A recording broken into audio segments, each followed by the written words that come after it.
the Leakey Foundation is something more than just funding agency, may I say, at least for me personally and for many of my colleagues. You are supporting the moment when you are starting.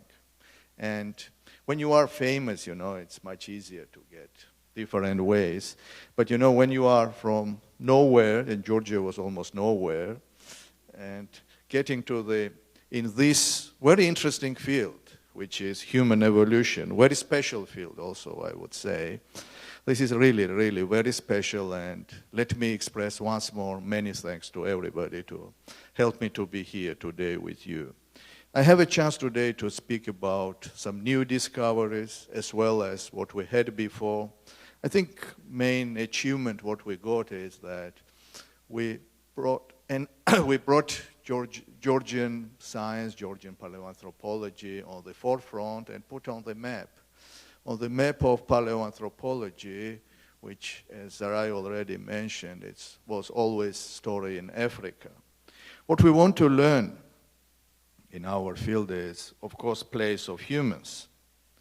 And we know theoretically how it's today in the world, who are our closest relatives, who are the more distant, but we want to learn what happens in the past. And I think this slide, which is photo showing reconstruction by paleo artists of the hominids, I think it's the right slogan, All hominids are different, but they have something the same.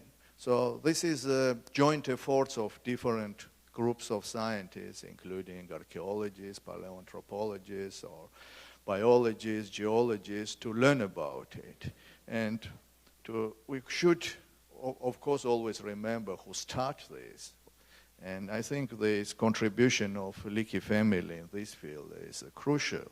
Like then we have these beautiful discoveries of Lucy's, then Sahelanthropus, Artibithecus, and so on. So all story, maybe better than myself, then was happening in Africa, and we all were looking. The story of origin genus Homo. And we know that it happens around 2.5, 2 million years ago, and this is a story this is a time period when we first stone tools, we have brain expansion, body enlargement, and so on. But the question when humans started to move out of Africa was always discussable issue, and prevailing view was the reason of it was larger brain, larger body size, completely terrestrial behavior, and more advanced culture. Under culture, we mean the stone tool technology in this case. So prevailing view was that first humans in Europe, and we consider Georgia as a Europe by political reasons too. So we were here, and it was Italy, Spain, who were considered the first Europeans, and was main view that it happens 1 million years ago, larger brain, larger body size, and more advanced stone tools. So, and suddenly now we are finding this spot, which is really quite north from the Africa, where we are looking for human origin. And I will just mention one small example why Georgia was known. Georgia was known for the human evolution, not much, but we all know the word Caucasian race, and in fact, it comes from the Caucasus, from the Georgia. And there is a legend that this German anatomist, Blumenbach, fell in love with Georgian woman, and then he used it as a prototype. So, cherchez la femme, right? So this is indirectly, maybe we could say that this territory was considered some way connected with the history of humankind. It's more known, I would say, that today we could say that this territory is very close to the Fertile Crescent, and we could speak about in this wine country that we have very early history of the wine, starting with very early period. So we will know that Georgia is cradle of wine, country of golden fleece. I'm director of National Museum, and I'm a little bit using it to promote our collections, right? and history of Georgia. Because let me stress, I'm coming from a small country, which is still trying to find own place, and I strongly believe that heritage and history is a very strong tool of it for the positioning and finding identity.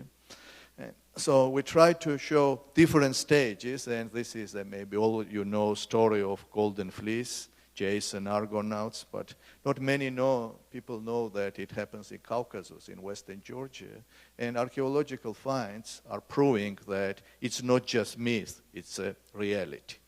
So now come to the business, what we were talking about human evolution and history. So before to start off it, I would like to little bit show also some pictures of modern Georgia, and you can see very big diverse nature. And this is in some way advantage when you have still refuges of the thermophilus for the warm-adapted plants. It shows that you should have this kind of environment also in earlier periods. And best proof is archaeology, and you can see almost 400 archaeological sites of Stone Age are on this small territory. And now how we are fitting in this issue, who, when, why, and left Africa. So, and the answer comes from this place, we call it Dmanisi. And you can see just that we are in between two big water systems, and here you can see big Caucasus. So all this territory has huge potential, believe me, to give information about very early stages of our history. I mean human history. But story comes from Dmanisi, and maybe most of you, I am sure you heard about it, but let me repeat once more, that this story happens here. This is a medieval village which is on the way of the Silk Road, which is known in medieval time, which has a real very unique setting. You have medieval buildings, including this church, and below it you have a Bronze Age site, so it dates back around 4000. And below it we have prehistoric site. And history, it was 30 years ago when the rhinoceros teeth has been identified, which shows that the site below the medieval and the Bronze Age site, we have at least 1 million years old. So this is how it looks, and you can see this is a promontory between two rivers. And it's all our lava flow, and now we have this interdisciplinary and international excavations. And it's very rich site, and some of you have been there and you can say it. But also one of the big advantages is that we could easily get dates. So we have this 1.85, and we have another lava flow which dates back 1.76. So we have these sediments below this, between these two volcanic flows. To imagine the origin of site, you can see it happens like I did very simple things, simple drawings just to have the idea how the site was formed. You can see this is after volcanic eruption. You see this is a lava flows.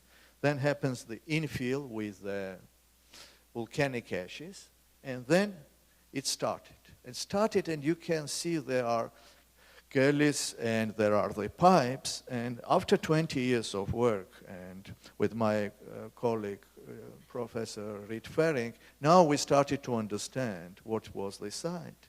And it looked like this. So this is how you can imagine, right, that how was the site. This is a pipes, beaches, and as I told you, this, after 20 years of work with Professor Fering, we realized that all which we have, it's a very quick sedimentation, and it was like on the right side, what you can see today, this kind of pipes of breaches, you can see in the same areas too. So we have very high level of concentration of the stone tools and animal bones. And you can see in this slide how dense it is. So after this work, after, as I told you, more than 20 years of work, we realized that the place what we are investigating, it's a like snapshot. And best analogies I found, by the way, was that it's a like time capsule. So it's not Andy Warhol here, of course, but it's like the way of this time capsule, which is only maybe maximum 2 centuries. So this is a unique chance to touch really one episode. So what I wanted to say that we're trying to tell you this story with one well-documented episode, what we do have here. And now, as already mentioned, it's very clear dating what we do have, when we could say really for sure that we are somewhere here around this time period, around 1.78. And yeah, we are really very lucky to have this fantastic preservation of the fossils, and you can see animal bones which are really very well preserved, including you can see this skull of the rhino, which is here. And it shows that we have very wide range of animals, almost 50 groups, and you can see here some of the reconstructions. And we have what is a very interesting point, we have very big quantity of carnivores, and we could say indirectly it shows also carnivore activities. Anyway, to summarize what we have for environment, we know that using the animal bones and plants, we could say that we have more savanna type landscape, but more Mediterranean than African type. So plus we could speak about human behavior, hominids, just indirectly using these animal bones and talking about presence here, saber-toothed cats, and in reality, this picture, which is of course imagination of artists, it's not very far away of what could be in this time period. Important element of reconstruction are stone tools. And let me remind you that prevailing view was that humans who left Africa, they should have sophisticated stone tools. But what we are finding in Dmanisi, and we are finding in Dmanisi thousands, more than 10,000 stone tools, they are really comparable to mode 1 industry of the older one. Not to make this story very long, here you can see what was expected, which is the biphasis, when the humans already started to produce sophisticated stone tools with the symmetry, and here what we found in Dmanisi. So it changed the idea which type of stone tools should have first humans out of Africa. But now, of course, it's most interesting issue is who were these people. And we had a chance to find it in 91, this jaw. And I have a cast of it, I can show it here. And this jaw created many discussions. And you can see, this is a real historical finds in 91, where you can see it, it's very well preserved one, and which has, from one hand, very primitive morphology, as well as it has no chin, it's very robust. But same time, it has a reduction of the third molar as a wisdom teeth. And this was really, I had a very big discussion and big surprise, I would say. I had this privilege to be since this moment in the Dmanisi team and leading this work, and I have very special sentiments of this picture, which I love. This is Professor Clark Howell, and this is Professor Leo Gabunia, who is my professor, and here is Professor Wolpoff, whose jaw dropped right when he saw this. And let me come back from a second to the Professor Clark Howell, who is for me really this place is associated with him. And this was a person who has a very broad vision. And it's a word vision. If you will say use this word, it's exactly Professor Frank Clark Howell. And his approach to the paleoanthropology, even in 40 years ago, were very modern. And I would say even today, we should follow him. And the way how he was thinking, I think this is exactly how we should consider our field. To look not just small details of fossils, but to see bigger picture.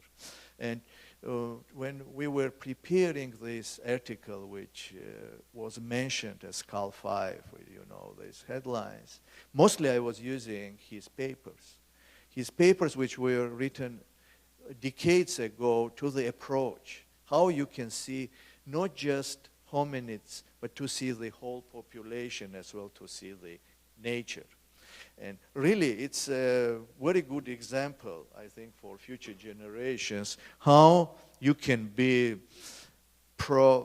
ahead of time in your work and not just in your field. So, excuse me for my sentiments, but believe me, this is a person whose role and contribution will be still be research, and still we need to learn more. So this was this 91 reaction, and since then we had a chance to get the Dmanisi as a forefront, different headlines and front pages. It started after we found skulls, There is a proverb, that Joe is creation of the devil and skull is creation of the God. So skulls are much more informative. I have something here too.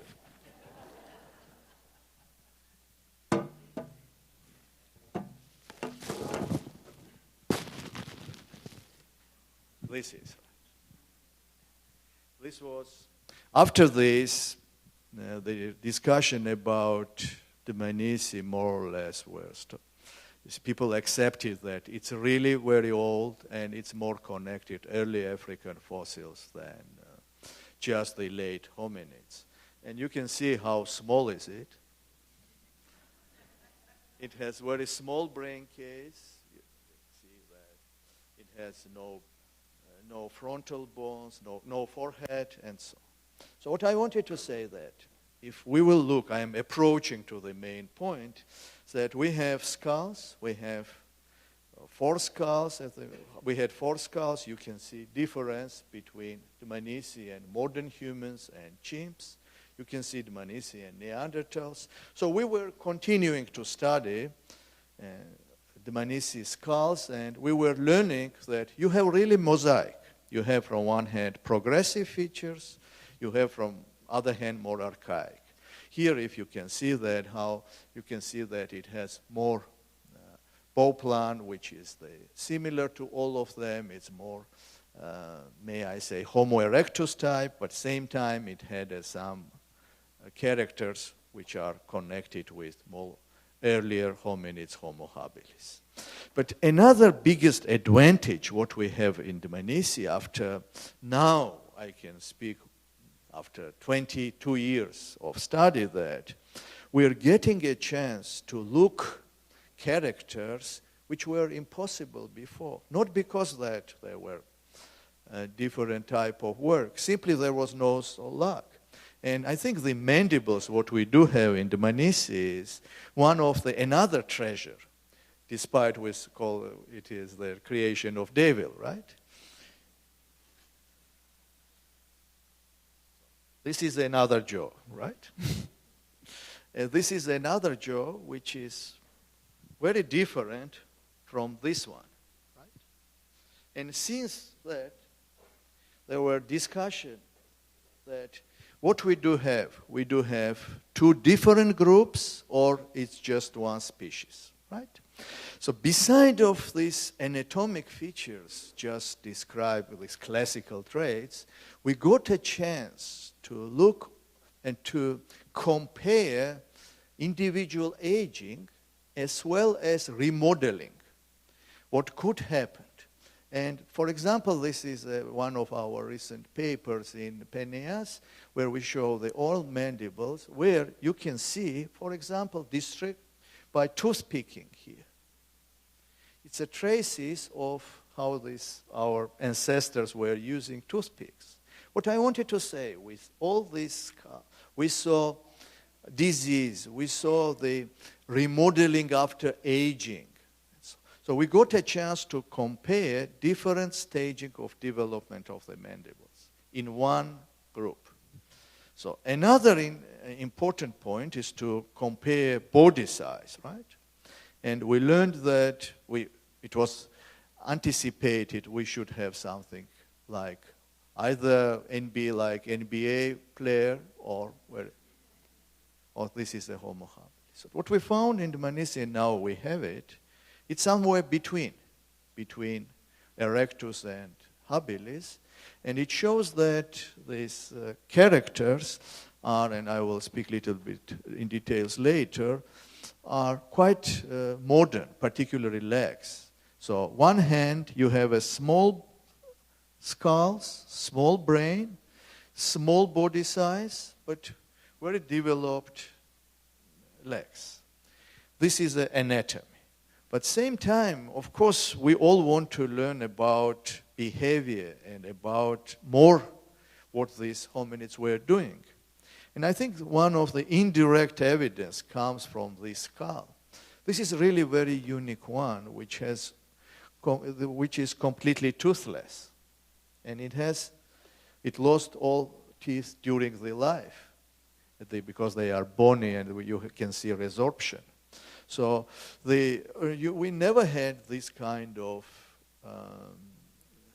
hominids in any record, so old one. So the first point was to reconstruct like this. And only hominids, maybe toothless one, you can see it's almost Neanderthals. And then we have some chimps. But anyway, what we try to do, we try to understand what could be reason of the survival of this very sick individual. And we found the arguments that maybe we have here first traces of real socialization, group working, and taking care. So what I wanted to say that we are trying to look from different perspective of these hominids, and as well as one could be advantage of them, could be more cooperative and to be in more group type working.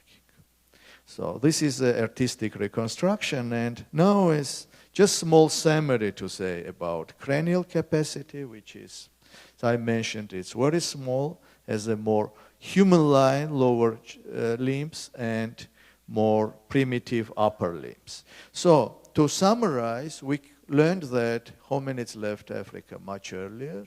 Brain capacity is very small, body weight is small, and primitive stone tools. So that's all. We should be happy, right? We should be happy and work is finished. But not in Dmanisi, I would say. Not in Dmanisi, and I'm really privileged to say that as more time we are studying, we understand how less we know. But anyway, let's put on now to discuss the main point, where we should put Dmanisi fossils. What is the place in big story of evolution of this group of hominids?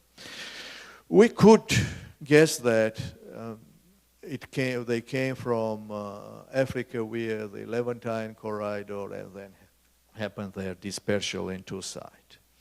And we consider this either in both approach, either by linear, Dmanisi hominids are somewhere between Homo habilis or erectus, and if we will look it from the more bushy perspective, from the splitters perspective, it could be somewhere new species, Homo ergaster, but somewhere here.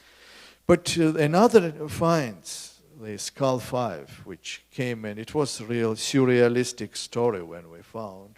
We found really, and was big rain and big flood, and so it's not real. It's not a theater. It's reality, and this is how it looked.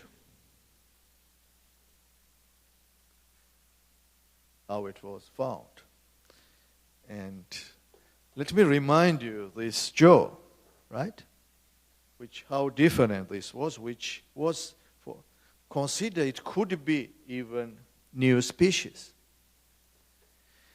And then we realized that it belongs to him. So this skull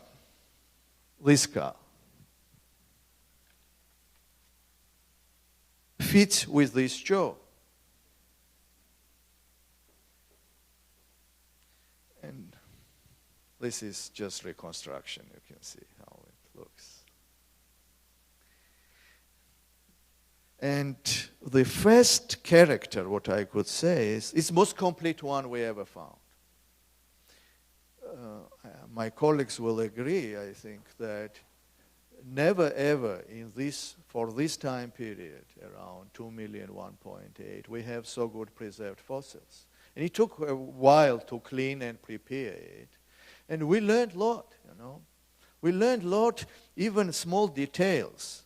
Like I remember when about this jaw, there is a little bit asymmetry between two sides. And some colleagues were considered that, it's a real new character, it's a new species character. But when we found this skull, we realized this zygomatic is broken. So when it's broken, it means that all the chewing was impossible for that side. So other side had a much more impact. And this was result. So it seems so simple now, right? So this is a point that with these fossils, we are learning details which before was impossible to think. And that's why it opens new door. And it's not just, we are so happy to have the New York Times front page here. No, that's a point that it started real discussion to look another way of the fossils. And I love next one, This is, I think it was in National Geographic, and I think it's a very good figure. You can see, if you will have just face, it could look like Homo erectus. Brain and all shape, its brain capacity is 550. So when I was student, for us, that we learned that in textbooks that Homo starts from 600 cc, right? So we have here, and if you will have separately the jaw, you will think it's like Homo rudolfensis. So you can see in one specimen, you have the main characters, which we often were considered as different groups. And now we're very happy to show this, our trophy and trove, which gave us a chance, and you will look it, to look through, it's not from the perspective of the populations. And when I mentioned Professor Clark Howell, he was the first who described that existence about paleodemes, so paleopopulations. So it means that we are looking things not just development of the vertical development. We will look on the horizontally. And you can see after all these studies, as this is a DIMS, that, and it was real work, believe me, with my colleagues from different institutions, and mainly this was work with my colleagues from Zurich University, Christoph Zollikofer and Marcia Ponce de Leon, where we compared so many examples of modern population, modern apes, to see variability.